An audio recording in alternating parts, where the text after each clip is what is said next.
Okay. Yeah, and I was like, what? Like, I had never even seen that before. It's like, what? You can swim in the waves with your camera, and it's a job?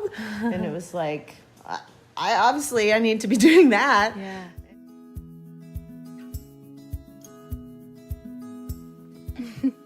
Hi, friends. That is Sachi Cunningham, a surf documentary filmmaker making a big wave surf film with some of my most favorite surf athletes. I'm big mountain skier and adventurer, Lynsey Dyer, and this is the Showing Up podcast.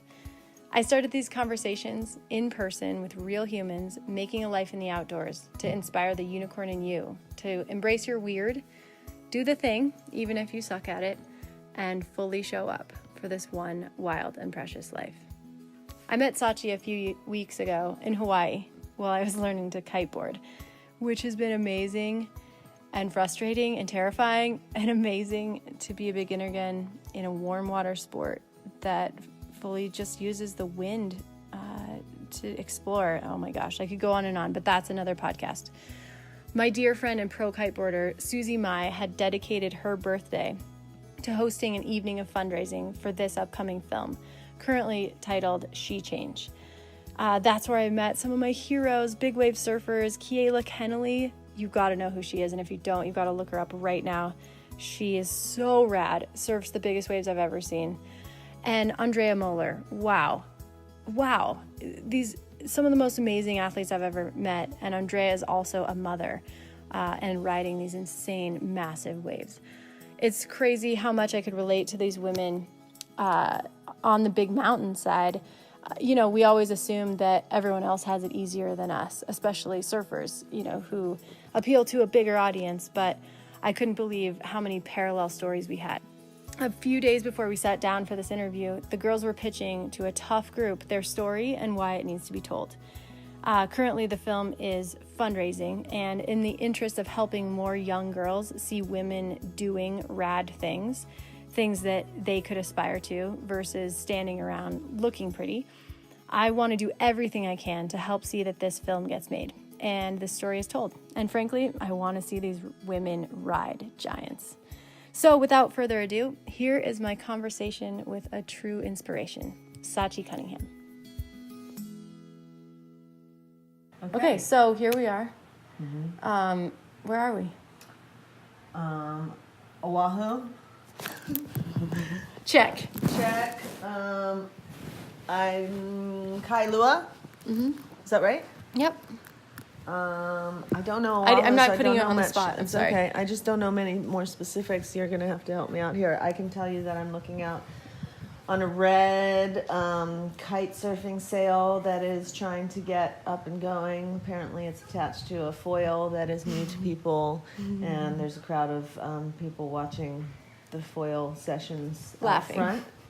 And on your way to the foil sessions is the most spectacular green lawn I have seen, perhaps. It's like the greatest anywhere. Football field, but not a football field or a golf course. No. Just like your Perfection. Dream Leading out to the green ocean. grass. Like that was my dream to have. I'm sure I know I asked for Christmas at least once to have a green lawn in my backyard growing up. It's because you didn't grow up with a green yard? I did not grow up with a green yard. No. Well, this leads us to a great transition point to ask about, how you came to be in my life, which I think is a really beautiful show of sisterhood in Last Night. I've heard through the grapevine you're a filmmaker and you're making a surf film, right? That's what I know.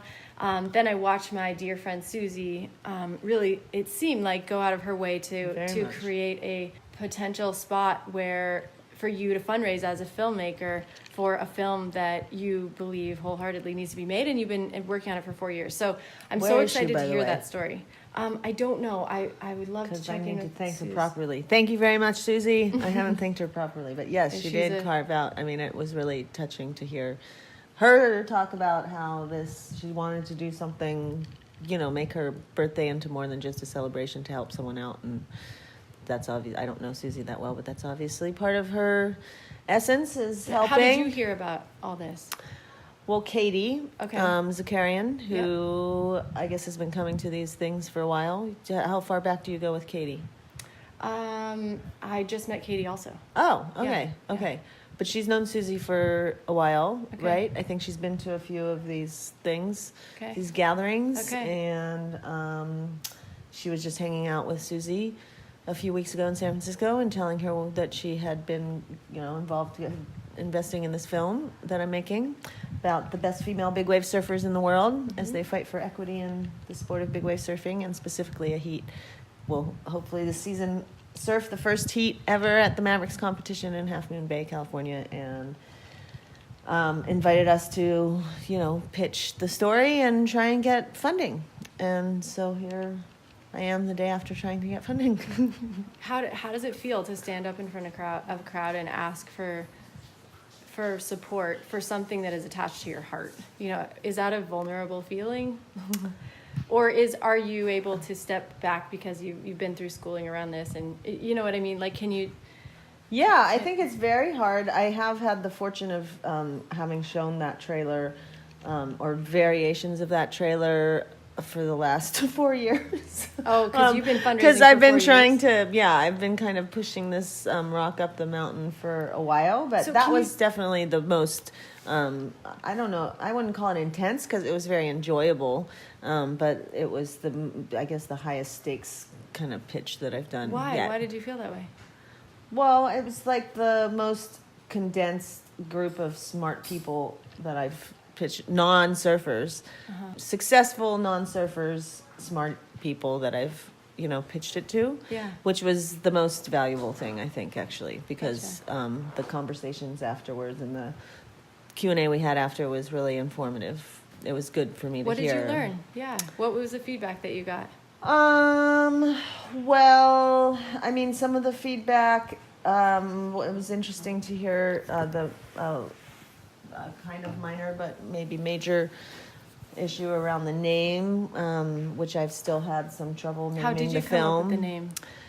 It actually came from, so it started as Sea Change, and this another tech entrepreneur man who sponsors Bianca Play Bigger is his branding consulting company. Anyhow, Al Ramadan, a very kind and successful entrepreneur who lives in Santa Cruz, came up with the name. I was going through names and I was telling him that Sea Change was the one that we had settled on for now, but the problem with Sea Change is that it doesn't indicate that this is specifically a story about women. And he is like, how about She Change? And I was like, that's brilliant. I don't know. At the time, I thought it was great, and then it just kept growing on me, and I suggested it to Bianca. I mean, Bianca was there with me. Sarah, the producer on this, was also there with me. They both liked it. Katie liked it. We tried to find some other alternatives, but the name just kept growing on us, and I think it grew on me because it is like in itself a form of resistance and activism and call to action. But precisely because of that, I heard from many men last night that it was off-putting, and that I kind of lost them at She Change, that they just heard She Change and they're turned off. So I can take that with a grain of salt and just be like, well, good. I'm glad I made you uncomfortable. Meaning like this is only for women, it's not for you. That's what There's made them too uncomfortable. feminist activists, too aggressive. Aggressive. She Change, Wow. Why would you fucking think of She Change? You radical feminist. So did they have any suggestions for alternatives if you wanted their support? No. So they said what they didn't like, but they didn't say anything that was constructive. Well, I mean, that was constructive to know that honest. I could potentially alienate an entire audience just without even With the name? With the name, is informative. Because I certainly don't want to, and I definitely am. My audience is definitely men with this film. I mean, I think that Really? it is. Oh, then it can't have that. Yeah. Then you're right. If that's your audience, then it cannot have that name. Yeah. Well, I mean, or it can. I don't know. I just. It is an interesting. So there's the other title. So the other title that people said, you saw the trailer, and Cal talks about the nickname we have for our little crew of women, which is Badass Big Wave Bitches, which is, to my memory, is Paige Alms came up with that when we first all met at Mavericks at the Super Sessions event 4 years ago, when we were taking the boat back to shore, and all of us were just kind of just on cloud nine, just realizing that we had made history. Just experienced something really special, and that we were all just in the midst of giants and just literally giants. Yeah. And just you call them giants, I call them dragons. Like, do you have an analogy like that? Like, so of the wave itself, or just that whole, all of it, like riding it and like dancing with something that could kill you, right? But also being at the pinnacle of what life is. Like, I've only experienced it a few times in my life. Yeah. But I'm curious what do you guys have a name for it? Do you have a feeling, like a description? Right. I just call it Dancing with a Dragon. Yeah, I think that's an apt description. I don't know that we have come up with one, but the people who ride them, Paige came up with Badass Big Wave Bitches, which was brilliant. Which we loved, but then and then a lot of people were like, you gotta just name the film Badass Big Wave Bitches, but then it's like, well, what about that'd be hilarious. But then what about, like, my 5-year-old daughter? Is it appropriate for me to be calling? And then there is also this issue of bitches, and like, it's okay for us to call ourselves bitches, but then, and the guys love that, but then Katie was brought up the fact that she's not comfortable with what is that? She said it in a much more intelligent way than I'm going to remember, but basically, it's just tricky. It's tricky. Yeah, no shit. Like, it's okay for us to call ourselves bitches, but then for a guy to call us bitches. So let me ask you this: it's complicated. What is your intention with making this film? What do you hope people will take from it and like walk away when they leave? I hope that they will think about women writ large differently. I mean, I do think that there is a visceral and immediate power and change in the way that people can think about human beings when they see them doing extraordinary things, and particularly when they see women doing things they've never done before. I think it just totally just shifts the way that they see the possibilities of it shifts what they think is possible for that person, or in this case, gender. So what would be a name that would represent that? Well, that's what I don't know.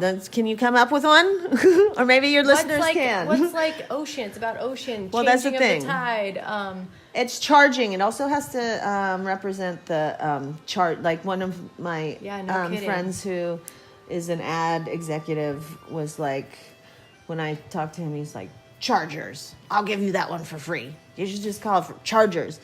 And I don't think Chargers is right. We have some music going now. I don't know if that's going to... But I think that the spirit, he's right in that, like, the spirit of that, I think that is something that these women have, that you have, that, extreme athletes have. But it takes...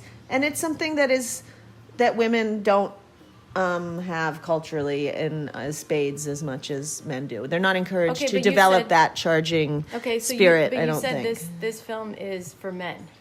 Right, and the reason why I say that is because I think that I know that I want men to change the way they think about women and what they think women are capable of doing. And I think until men change the way they think about what women are capable of doing, that things aren't going to change much in society, sadly enough.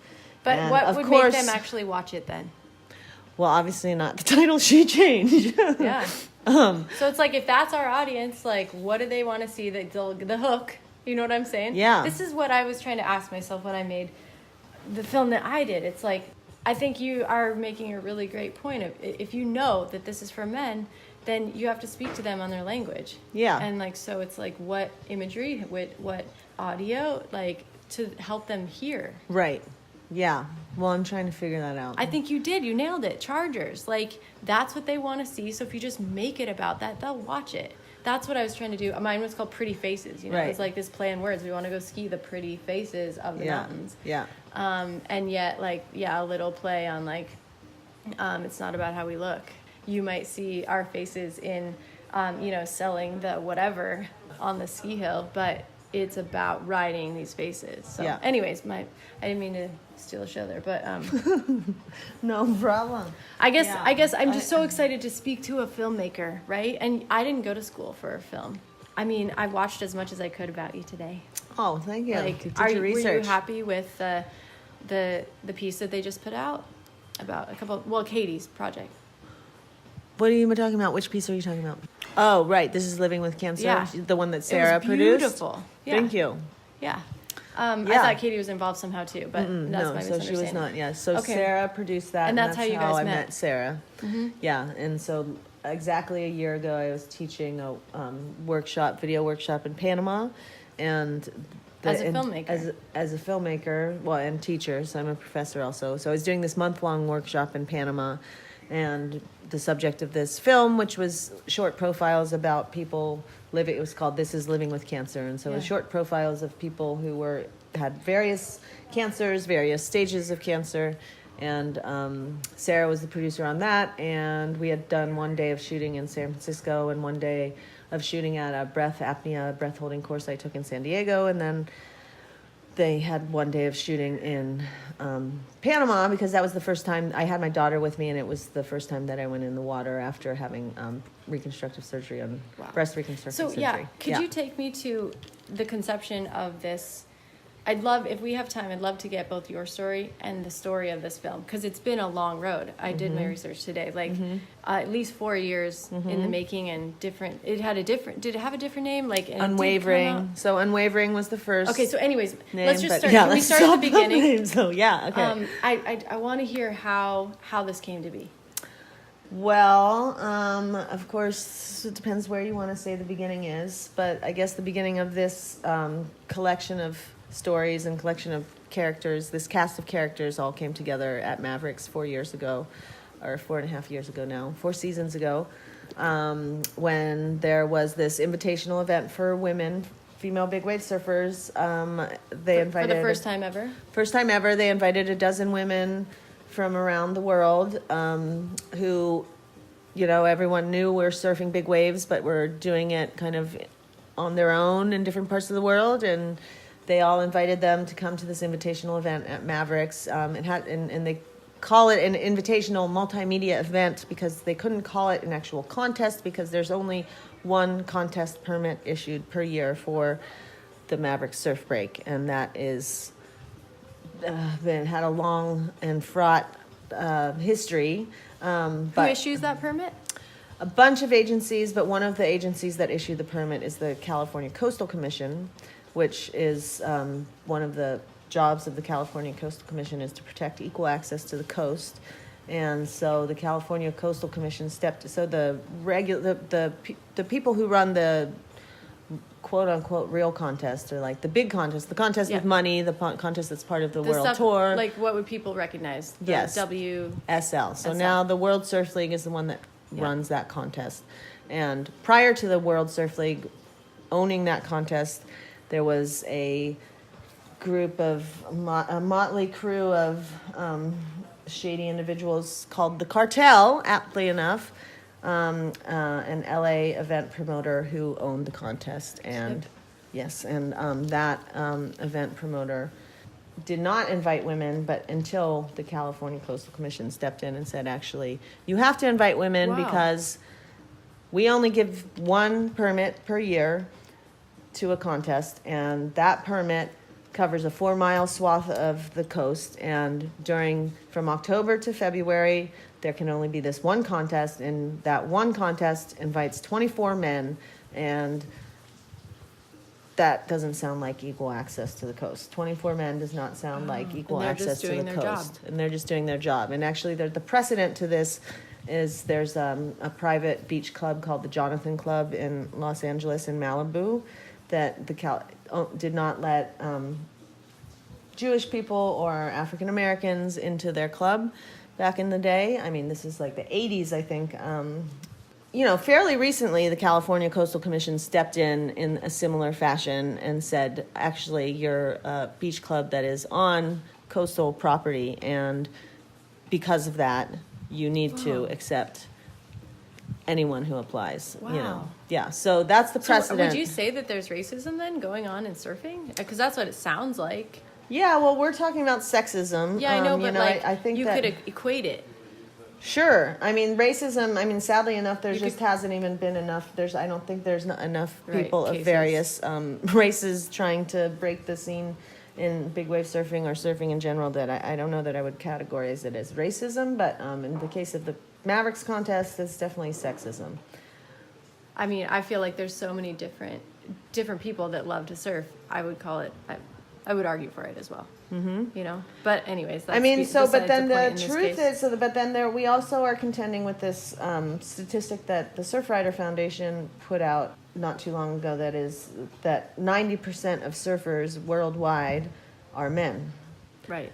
That statistic actually, so Chad Nelson is the CEO of Surfrider, who was actually my water polo coach at Brown University, and he did that initial report, and I saw him recently at the Global Wave Conference, and I think that new statistics say that actually it's 80% men, maybe not 90%, but it's still, the majority of surfers are men. So you could also, argue that, well, there's just not that many women doing it, so why should we have a contest for them? The numbers aren't there, right? I mean, that's kind of what they're falling back on. Yeah. But the Coastal Commission is saying, no, actually, the coast is for everyone. Right. And even if there are only 6 that want to go, they should have the right to go. And more than that actually the contest should be actively encouraging and developing women in the sport. And then I would imagine that the comeback on that would be like, no, this is too dangerous.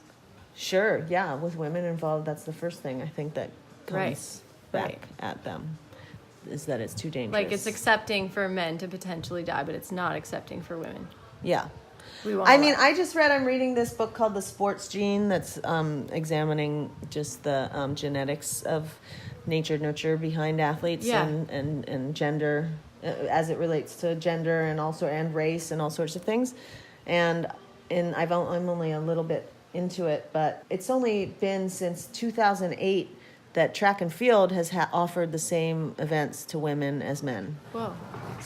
And there's no chance you're going to die in track and field. Yeah. So it's not like this is specific to big wave surfing, right? It's just athletics in general. Yeah. There just haven't been that many opportunities. There's just not the same opportunities for women as men. So I'm sorry to, I don't know if this is a comfortable subject, but and I don't mean to make it about myself, but when I made a film, and it's about big mountain skiing. Mm-hmm. And I thought, I could not live with myself if someone gets hurt on my watch. There's a reason I haven't made a second one. There's a reason, I didn't schedule as many trips as I could have. Mm-hmm. I could have sprinkled trips all around, but I had to know, I don't know, it was terrifying to feel that responsibility. And so I really pick and chose, and it cost a lot of money for the few trips that we did. So, and my point is, how have you accepted that that can happen on your watch? You're creating these opportunities to give these girls this chance that they haven't had, and what if, you know what I mean? It's a lot of responsibility, and it's a lot of pressure once there's 4 and 5 cameras in the air. I've screwed up so many shots, and I made wrong choices. You know what I mean? So I guess I'm just wondering. I made wrong choices for cameras sometimes. For better or for worse, I haven't created that many opportunities for these women that they wouldn't have had otherwise. They would be doing this otherwise. They would be doing this with or without me. And that's kind of that, and that's really my motivation. That's my motivation for. That's why, as a journalist, I'm coming at this story with so much interest. Is that this is happening with or without us. You're just documenting what's going on. You're not the history is being made with or without me. But I want to make sure that it does. Yes, that the story's told and it's not forgotten. Thank you for that perspective. I was putting my stuff on you, which is beautiful, right? Thanks for that shift.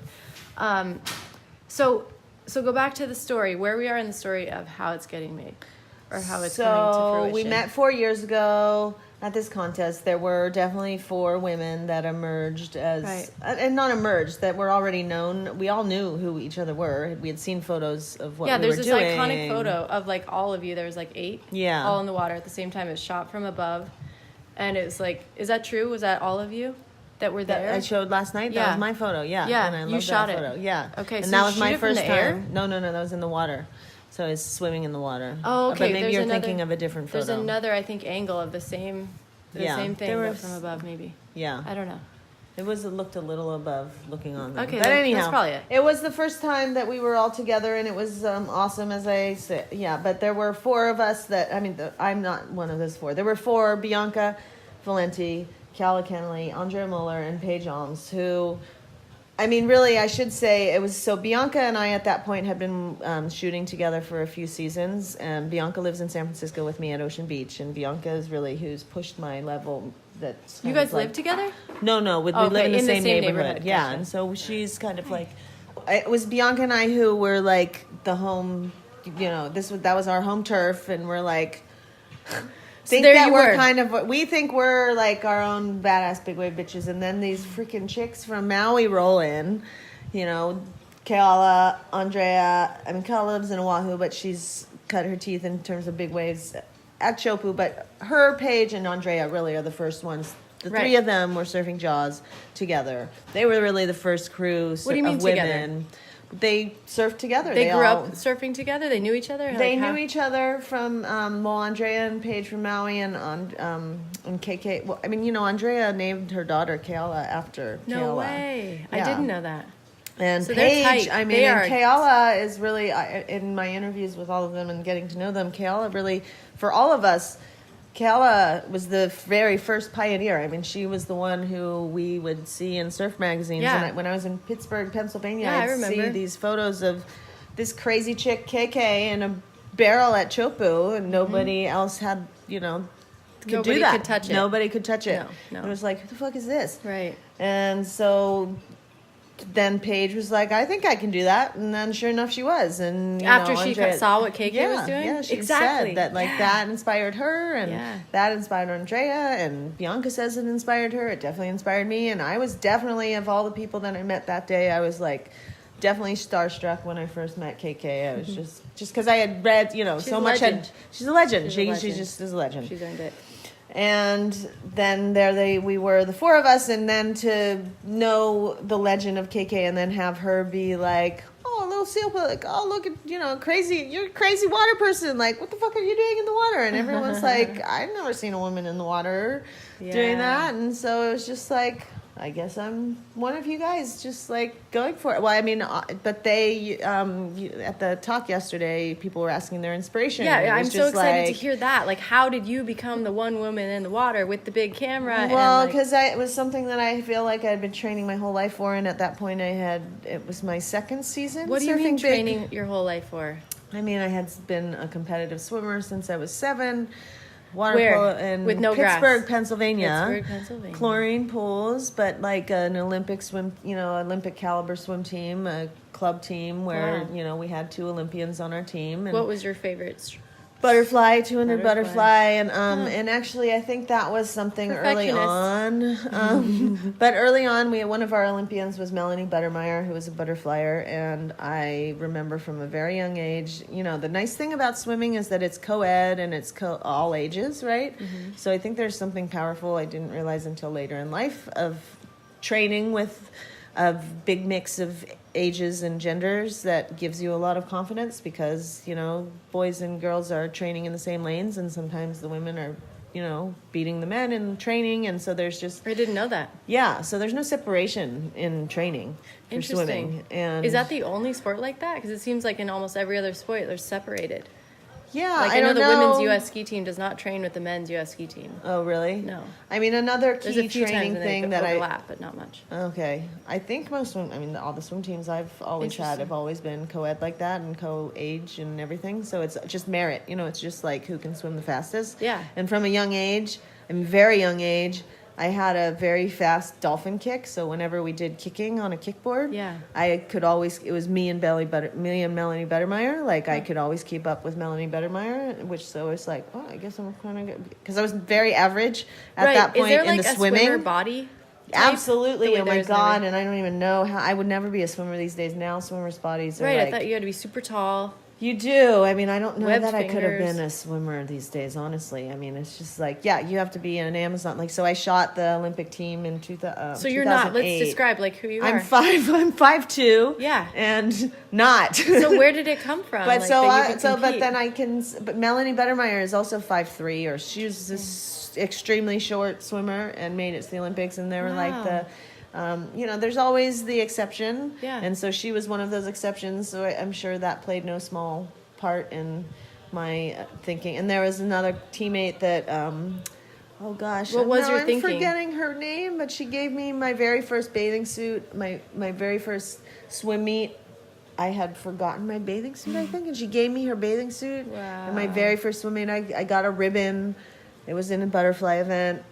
So I was very coordinated, and I had a really strong butterfly kick. And that got me through a lot of my swimming career. But you said I was a very hard worker. Like, I always trained harder than anyone. So, yeah, I mean, but you said she inspired your thinking. What about her inspired your thinking? Like, what Melanie inspired Buttermeyer, what thinking? Like, that it was possible. It's like, there's this chick that's 5'3", Right. and she's an Right. Olympian, and she's swimming faster than anyone on the team. not boys and girls. Boys and girls. Okay, She's so swimming this is where- faster than anyone She's on the proving team, and it's just like, So and then that's- on the kick, I couldn't keep up at all on the swimming, but when we did the kickboard, Yeah. I could. And so it was like, okay, that's interesting.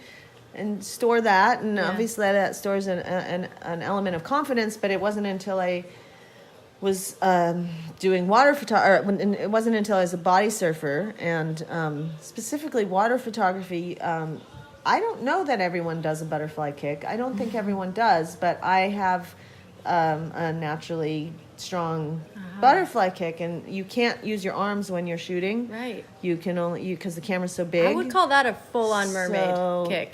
Like, it is, come on. wiggle butt is what they call it in my daughter's swim classes. Wiggle butt, yeah. But it is, yes. You feel like a mermaid. It feels very But you're using it mammalian, or it feels very. You just going kind of like tapping into some sort of. Wow. Yeah. And you're capturing your art that way. Yeah. And like yeah. you said, that image that I'm thinking of in my head, that was above. That means you had to have a massive camera above, like, Yeah. treading water Yeah. to get this incredible shot. Yeah. Wow. Yeah. And these cameras are not small. No, so it's like, I don't know, 35 pounds. The thing is, when they're float, if you want to lift it out of the water, it does float in the water. Sure. So that helps. So that helps. But yeah, you have to have some arm strength, and you have to have. I'm also realizing it's that same book, The Sports Gene, and it's just talks about how how elite athletes. A lot of it is, it's that 10,000 hour. Okay, but how do you go thing. from, like, okay, I get it, swim team, like, I can wrap my head around that, to photographer? Like, how do you think you can do that? And water photographer. So simultaneously, when I was 16 years old, I got my first DSLR camera because I had been taking photos with those little 120 cameras, and I had an interest in photography. So when I was a teenager, when I was 16, I got my first nice camera, and so I had been taking photos was that since film? I was film, yeah. Okay. And so I was taking photos since I was a young kid, and then right around that same time, living in Pittsburgh, Pennsylvania, as a swimmer. But also, side note, my parents are from Southern California, and so every summer growing up, we spent 2 weeks at the beach at my grandparents' house in Southern California. I mean, a house they rented in Capistrano Beach, California. So for 2 weeks every summer since I was born, I was at the beach for 2 weeks, 24/7. In the water practically 24/7. I mean, I just loved it. And then we would go back home to Pittsburgh, and I'd be like, why are we going back to Pittsburgh? I love the ocean, but so I learned how to be in the ocean from a very young age. I had that experience from a very young age. I did not learn to surf back then. I did not have any surfers in my family. I did have body surfers in my family, so I learned how to body surf. So when did you learn how to surf? So I didn't learn how to surf until I was 25. Yeah, so it wasn't until I was an adult. But I had, I think I was a pretty good body surfer at that point. And so I think it's a combination of that huge background of swimming that made me just very comfortable in the water.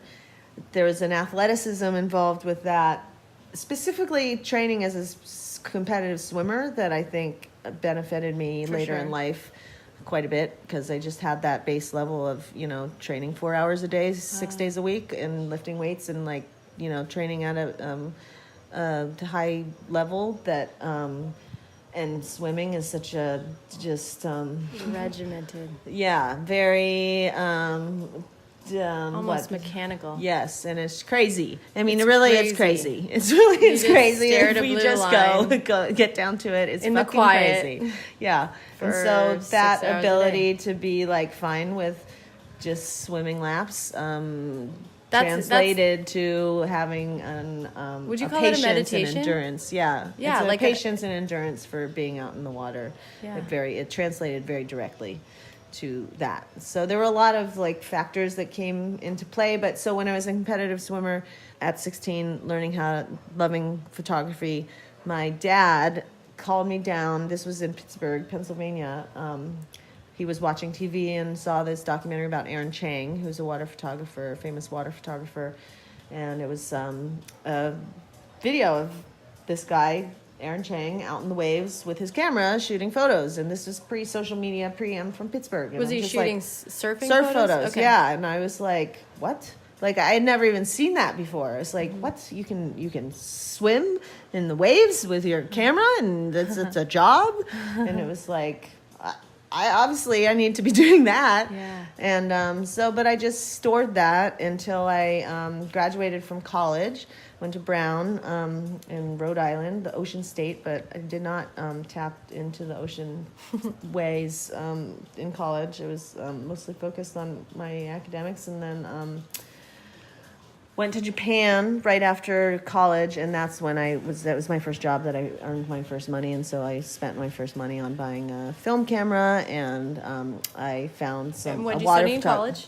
I was a history major. Okay. American history. I did know back then that I wanted to be a filmmaker, but I did not really have a bunch of fiction stories in my head. Did you have it since you were little, like you said, from watching that documentary? Is that what made you say, this is what I want to do, or not? Well, so there were two things in parallel. So I saw that and piqued my interest in water photography. I also, around that time, saw this movie, Do the Right Thing, by Spike Lee, that is about race relations in New York. And I went to a very black, white, racially tense high school in Pittsburgh, and as a half Japanese woman in that environment, I was the only Asian. I was just kind of this outsider, and I was kind of somewhere in between. I had the benefit of not being pigeonholed into any specific group, so I think I had the benefit of having a little empathy with all of the groups and really wanting to create positive change and help people see each other's perspectives, and saw this movie that Spike Lee made, which was brilliant and really rocked my world and made me realize that storytelling has the power to help people understand each other and think differently. And so prior to that, I think I wanted to go into politics because that seemed like the most obvious way to get change done and change policy and real change. But that's what I thought too until I looked at it. Yeah, but then I saw this film and it's like, whoa, that is like way more powerful and when you touch someone emotionally, exactly, they don't lose. You've touched them. You've shifted something. Exactly. Yeah. So I had so it was this filmmaking idea, this water photography idea. I went to Japan to teach English. I bought my first camera. Found a water photographer in Japan and asked him if I could apprentice with him, learned as much as I could with that. Simultaneously, after that year of teaching, I then worked for a movie theater in Japan. It was actually a theater complex owned by a guy that was an exchange student with my dad's family in high school, who had since had this multi-theater complex that had the first THX sound system, George Lucas's specialized sound system for theaters. That's when the special edition Star Wars came out. I was hired to usher in that to create marketing around that special edition Star Wars coming out in the only THX theater in all of Japan. And I'm getting a little sidetracked, but anyhow, it was kind of like these two branches of both filmmaking and water photography started at the same time. Yeah. My passion was always in the water photography, but I could never really figure out how to make a living out of it. And filmmaking, there were very clear avenues to make a living. So, gotcha. So, but how is all of this being impacted while, as essentially a teenager, you're facing losing your mom to cancer? Good question. So when I was 15, my mom was diagnosed with ovarian cancer. She was actually had breast cancer when I was born. So she had, right after I was born, she had a radical mastectomy, which back then they didn't do lumpectomies and radiation or anything. They cut the breast down to the bone. They cut the muscle, everything down to the bone. It's the best thing they knew how to do. Right. And so she, so I grew up with this, and they couldn't do reconstruction back then. So, so I grew up seeing this very mutilated body of my mom's, which, I think you can definitely say that scars are beautiful, and I am all for that way of thinking. I do think the reality is, though, that it was a really scary looking scar, and ultimately made me fearful and aware that the other shoe could drop at any moment. And in fact, it did when she was diagnosed with stage 4 ovarian cancer when I was 15, so I was a sophomore in high school. And then how far after she had lost her breast? So that was 15 years. So it was actually, I remember when they first diagnosed it, they were like, the good news is that it's not the breast cancer. It's a separate cancer, so it's not like so it didn't come back. Didn't come back, but flash forward 20 years later, after she passed away after 5 years. So she fought it for 5 years. She died when I was 19.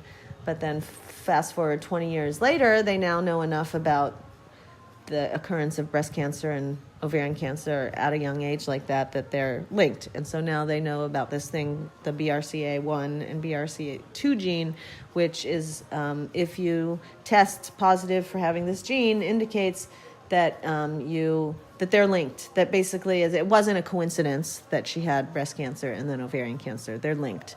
And so because of my mom's early age of having cancer, I qualified for having this genetic test. I had the genetic test done after my daughter was born. I didn't elect to get it done until after she was born because I knew that I wanted to have a child. And I tested positive. With that positive diagnosis, I was told that I had a 90% chance of getting breast cancer and a 60% chance of getting ovarian cancer.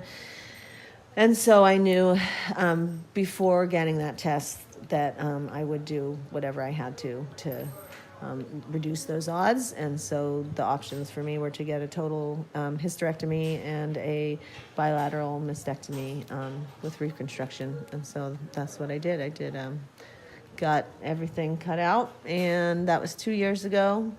And when they cut everything out, they discovered that I had a 2-millimeter tumor growing in my fallopian tubes already. And you were proactive.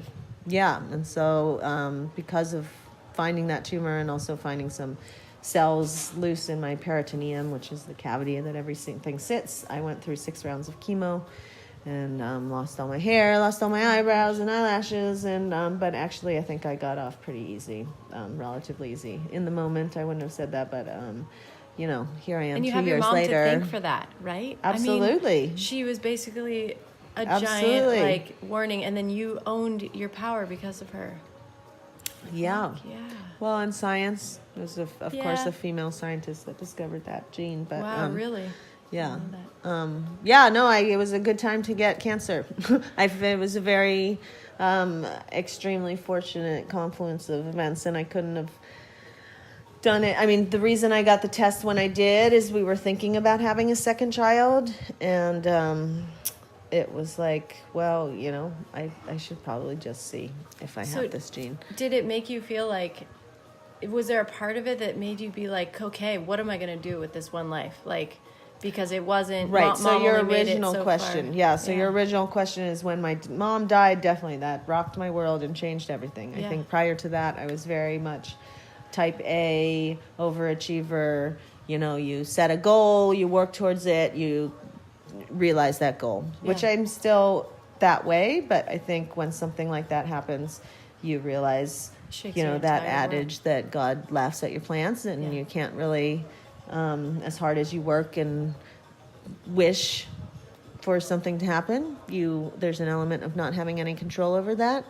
And so then you have to start wondering, like, well, why am I working so hard for this? And why do I really want that goal? What is that goal all about? And so it just makes you question everything. And I think that it made me very quickly, I think of most people I know who have lost a parent or had some sort of trauma or death early in life, it makes you just stop and take a look around and be like, okay, life is shit. It really puts perspective in it's not a given. The idea that life is short, and you're like, okay, what do I want to do in this life? Yeah. And I didn't know at first. I spent most of my 20s, just partying and running away from it and trying to figure it out. Were you mad at your mom at the time for leaving? Oh, I was never mad at my... No, I mean, anger is definitely an emotion that is part of grief. I was never mad at her specifically. I was definitely just mad at the universe. Yeah, sure. You're mad at the universe, which is why, like... drugs and being reckless helps with that sometimes, but it's more just seeking meaning and true meaning. And so I think that when I had landed on water photography in the ocean, and it was like touching a part of my soul that I knew was real and needed to be fed and was the true me, that I needed to nurture and develop. Which was what in the water, like how was it there? How was it there? Or how did you find it there? What was it about being in the water and the photography and all of it, like you said? Yeah, I mean, it was just this confluence of everything. And it was this that had always been there. That thank God I found this outlet that was like, early on. I love taking photos. I love being in the water. I have athletic gifts that enable me to do this thing that not that many people can do, and not only can I do it in terms of a proficiency, but is tapping into something really deep inside that's like just bringing me pure joy. So and after your mom dies of cancer, like, and you're really sad and depressed, it's like to experience joy like that and to experience what you are unique and good at is and what you can bring to the world is very satisfying. That's a gift. Yes. You definitely have the contrast there. You know for sure. Yeah. Wow, that sounds like really living and really loss and living at the fullest extent. Yeah. So what was it like to get in the water those first times? Where how did you get pulled into it? Did you have a mentor? Did you just go out there? Like, how do you go to start doing that? And like, is there that localism? Do the photographers have that the way the surfers have that? Like, what's that like? Yeah, they definitely do. I've mostly shot in places where I don't have that much competition, so it's not like I'm like battle. It's not like, so if you shoot at Pipeline in Oahu on the North Shore, you're shooting with like 20 other photographers. That's what I've seen. Right? Yeah. Where I shoot in San Francisco, I'm usually the only one, and I was the first. I was the first one. Not male or female, just the first one. Yeah. Why? To be doing that because it's cold water. Cold. It's rough. It's shifty. There's I think it's crazy, and most people just didn't want to bother. So it's hard. It's challenging seas more so than Pipeline that we're so used to seeing. Yeah, I don't want to say. I mean, it's different. So I don't think it's different. Pipeline has its own challenges, but I think that I think what it is it's more of an unknown experience or quantity. Like there. But yet again, I was not the first. So the reason I felt confident enough to swim out there and take photos because, as fate and luck and fortune would have it, the very first time that I went out at Ocean Beach, I went with my then boyfriend who was a surfer. I was not a good surfer at that point, and he went out surfing. The first time he took me to surf at Ocean Beach, he went out surfing.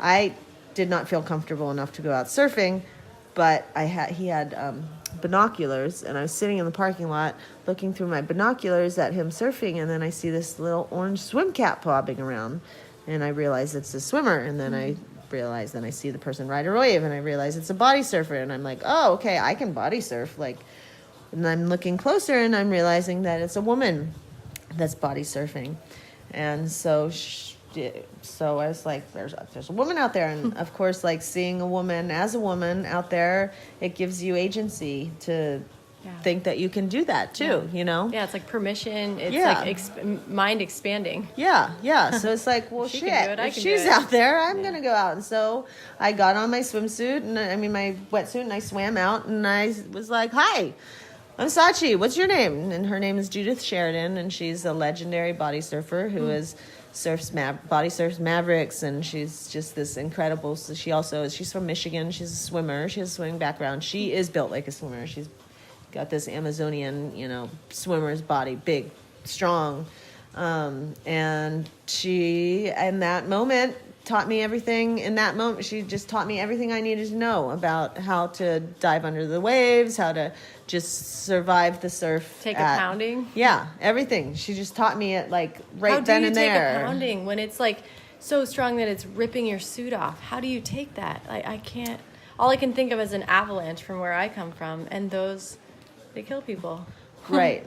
Well, actually, maybe it's a dirty little secret about water photography or swimming in the ocean, is that if you do it well, I mean, I don't want to sound cocky, and yes, you definitely can get your limbs ripped off of you, and there's a lot that you can't control, but there is an ability, because you don't have a surfboard attached to you and something that's floating up there that's pulling you back, you can dive deep.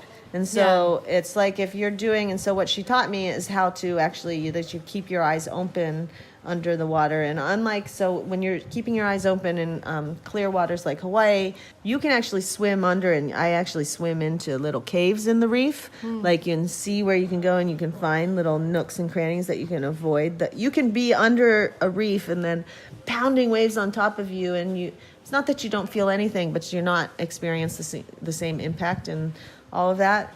But Ocean Beach is a sand bottom, and it's very dark.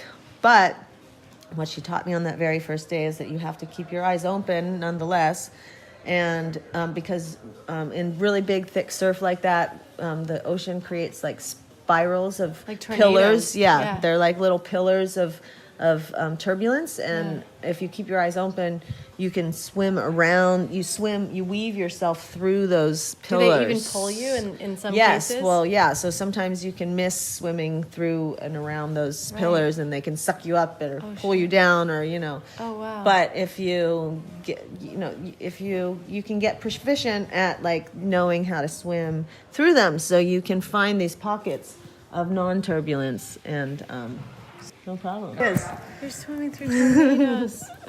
Yeah. So they're swimming through. So that was one little trick that now all your podcast listeners know the secret. You swim through tornadoes. But so everybody wants to know all my horror stories of near-death experiences with what I do, and the truth is, like, if I'm doing my job well, like I am not experienced that much, because the times that I have been scared and had been scared for my life, it takes so much energy out of you and so much adrenaline out of you that after you're recovered from that, you're so spent that you have to go in. Like, you can't keep shooting. So it's not efficient. So it's like defeats the point, Yeah.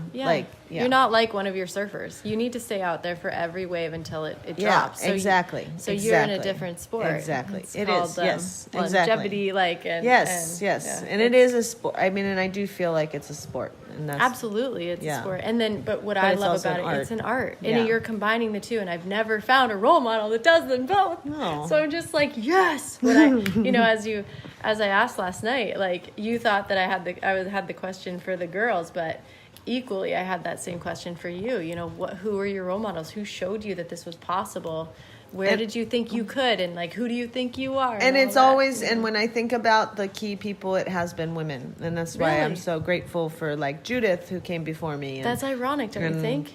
It's not ironic. It's very much why I'm making this film, because I know the power of having those role models. And the other one before that would be when I was spending my 2 weeks every summer at Capistrano Beach. There was Jill, I'm forgetting her last name, but she was my next door neighbor at the beach house, and she was probably 10 years older than me, and she was like California goddess, lifeguard, just body suit. You know, she was just kind of everything I wanted to be. She was a whole package. Was one critical. I was very young, and she taught me also how to just be out in the water. She taught me how to dive under waves. She taught me how to stay calm when I dove under waves, and so it just sounds like it's women that spoke to you and that taught you. My point is that the reason I said isn't that ironic, because KK has a different story. She was brought up by men. Right.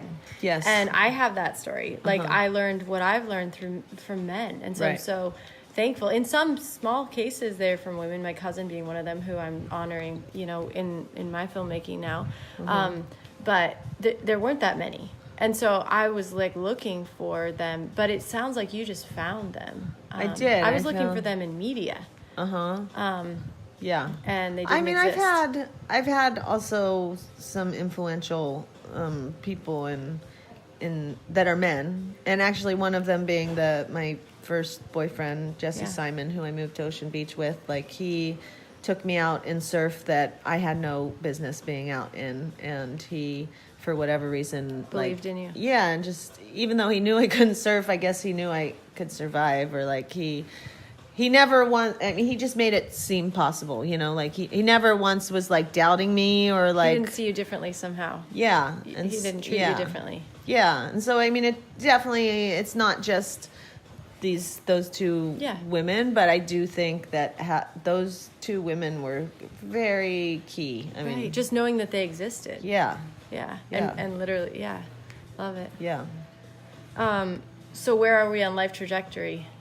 Well, so life trajectory now, I have a 5-year-old who I just spent this morning swimming around with in the water, and am trying to give her the same kind of confidence and provide role models. I actually got a pang of feeling really sad that I wasn't staying in the athlete's house with you guys, because I was like, it would have been so nice for Nami to have all these female athletes. Yeah, that's why I away was like, you're coming with me, sister. I know. Yeah. So it was, it's fine. We wanted to see another friend in Oahu we'll have also, time. We'll have more time. But just the more I can, and I know just because of social media now and everything else, like now there are women that have come to me that I haven't even met who have said that I've impacted the way they think about what's possible. And so so that's where we are now, is that I'm hoping to be that person for other people, and I'm still seeking those people out for myself to continue to better myself. And I've met you now, and and it's really wonderful to meet someone like you who, you're on the mountains, I'm in the water, but we've had similar struggles and similar right, like we're just kind of experiencing the same things and can learn from each other and help each other. And, it is ironic, and I feel like I'm seeing it across all kinds of silos, right? Like the storyline might be a little bit different, but in so many ways it's the same beautiful rising of these stories coming out, these women stepping into their power as artists, as creators, less concerned about approvals, and just creating their art. And it's just, I'm so inspired by it. So I don't know, anything else you want to... I typically ask more questions, but we're at a... I think it's I was thinking about it today. What was nice, it just comes with age, but it's, as an artist now, it's just really, and then specifically with this film, I've co-directed my last 2 films. Right. So this is the first film, a feature length, that I'm directing solo. So tell me about that. So I went to do my research today, and I found another film that you were involved in, but it has the same footage as what some of the things I saw last night. Am I right? Oh, it Ain't Pretty? Is that what you're... Yeah, so I was just a shooter. I just contributed footage to that. Yeah, okay. So I was not the filmmaker for that. Yeah. And so was that trying to push trying to tell the same story? Like, how is that compared to what you're making now? Yeah, so I think that... and how did that succeed? What happened to that? What was that story? So that was a film by De La Soul, who is from Northern California, and she is a surfer that Bianca was also the subject of the main character in that, but it was more of a overview of women surfing kind of now, which is now the film's a few years old now, but It was similar in that it's about this about the rise of women in the sport of surfing, but not big wave surfing. And it is touches on big wave surfing. I think but it also talks about some programs for youth and girls. It's more about women in surfing. I think is more the focus is just women in surfing at large. And there is big wave surfing in it. I don't think the focus is completely big wave surfing, and so where I think. Her so it's film like one aspect of women surfing. Yeah, so I think it's a good. It's ton of spirit and soul, and I feel like it's a perfect kind of primer. Like I think it's a great film to see that, and then she even ends the film. The last title card is to be continued. Love it. And I feel like my film is the natural next kind of thing. So I think if you watch her film, you'll get a good overview of kind of what the status of the state of women in surfing just at large and the struggles, and it's more of an overview, and I think what I'm trying to do with my film is just focus on these 4 women specifically, and these 4 women, and it is big wave surfing specifically. So how did you go from paddling out into the lineup to and just shooting? Initially that's all you were doing? You're shooting for LA Times and stuff like that. Mm-hmm. So how long was it before you found this story as a journalist? Well, that's where I feel like a lot of ownership and hard work has gone in. So I did a story for the LA Times about the big wave men 10 years ago, and I was the first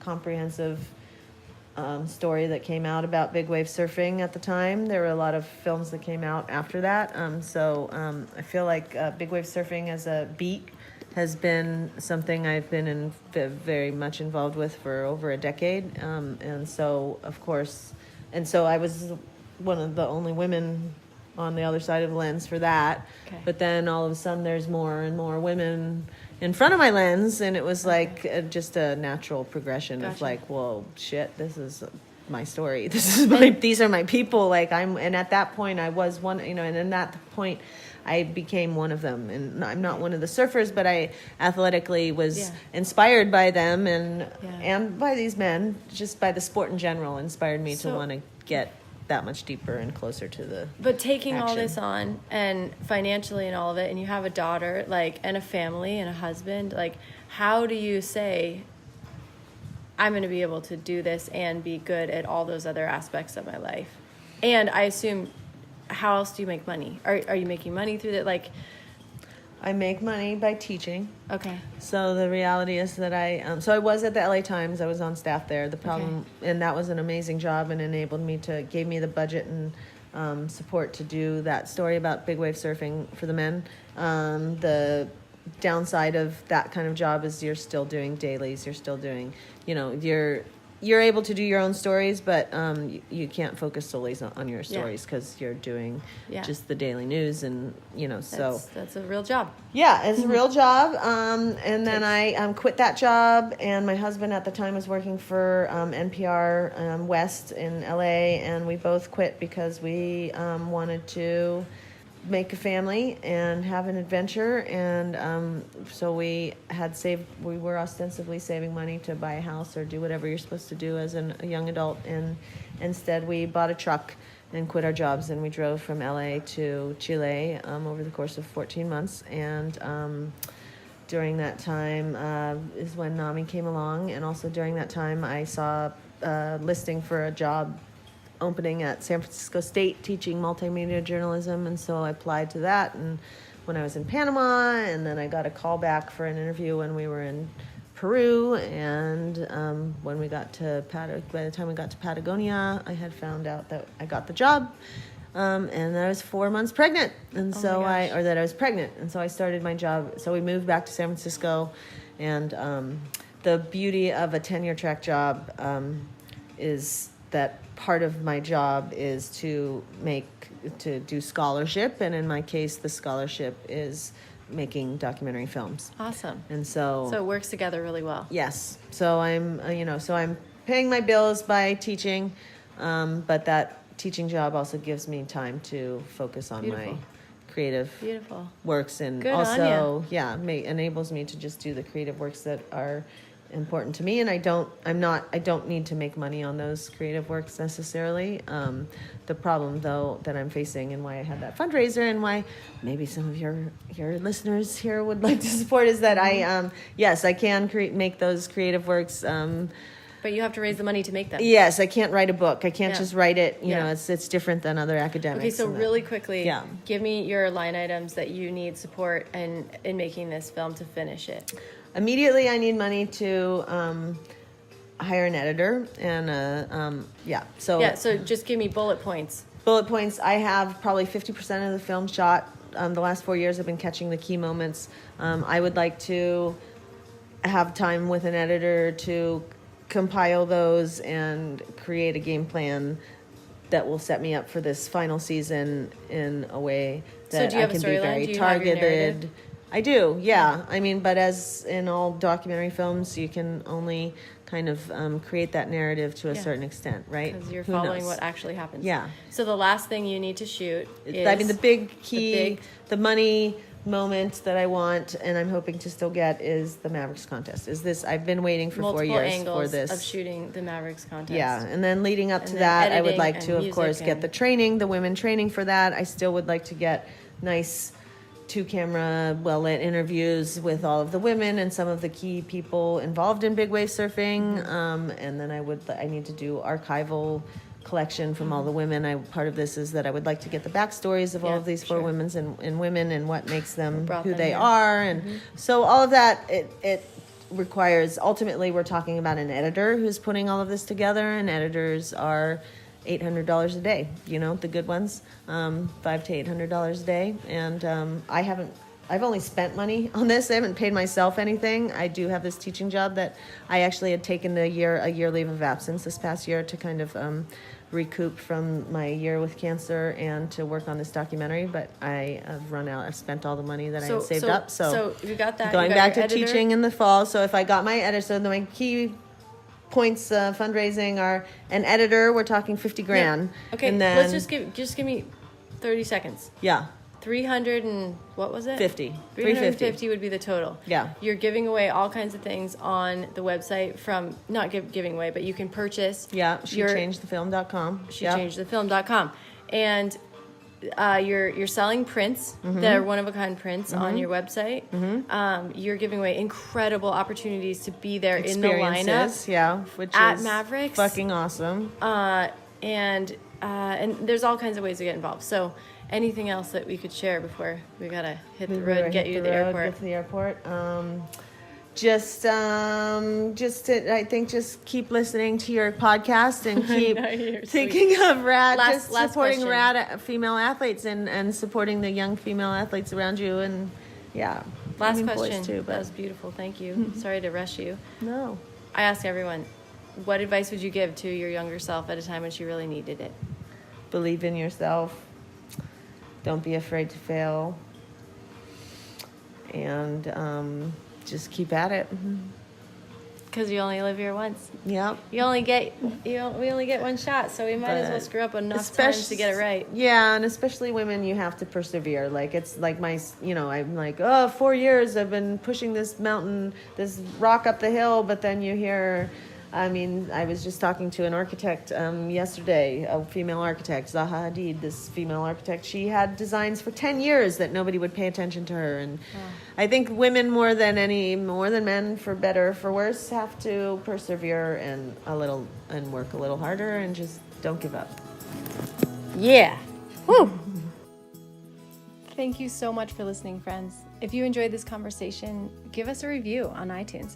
Or send me a message on the socials. I love connecting, and I've been so inspired by the words of inspiration that you have shared from listening to the podcast. And I might even share it if you're okay with that. You can find Sachi at Sachi, Seasachi, on the socials. And until next time, I'm Lynsey Dyer, reminding you to show up, even if you suck at it, because we only get this one wild and precious life. See you in the mountains, unicorns.